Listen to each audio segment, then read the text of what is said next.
অনেকে ফেসবুকে text upload করলে এরকম আপনাদের লেখা আসতেছে। তো এই লেখাটা আসলে আপনারা মনে করবেন না যে এখানে কপিরাইট কোনো কিছু আসছে।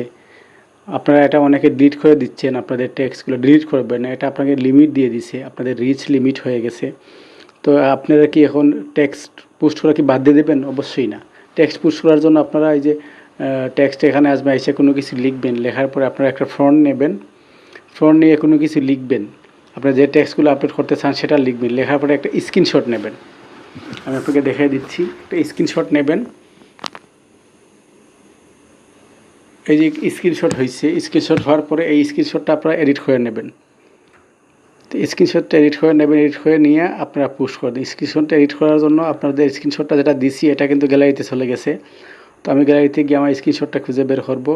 এই যে স্ক্রিনশটটা দিছি, স্ক্রিনশটের এখানে এসে স্ক্রিনশটটা আপনি এডিট করতে পারেন।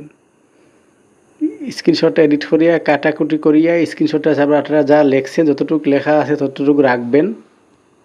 রাখিয়ে ফেসবুকের ফর্মে নিয়ে আপনারা এটা এরকম করে কেটে ফেলে দিবেন, ফেলে দিয়া তারপরে এটা ফেসবুকে আপনারা আপলোড করে দেবেন। পরে আপনারা ফেসবুকে যাবেন, গিয়ে আপনাদের এই ছবি পোস্টের মতো আপনার স্ক্রিনশটটা এখানে আসবে। আসার পরে আপনারা এটা সিলেক্ট করার পরে আপনি যে টেক্সটটা সিলেক্ট করছেন এখানে উপরে দুই একটা ইমোজি দিয়ে আপনারা এটা আপলোড করে দেবেন। ঠিক আছে? তাইলে কিন্তু আপনাদের টেক্সট পোস্ট হয়ে যাবে। ধন্যবাদ সবাইকে।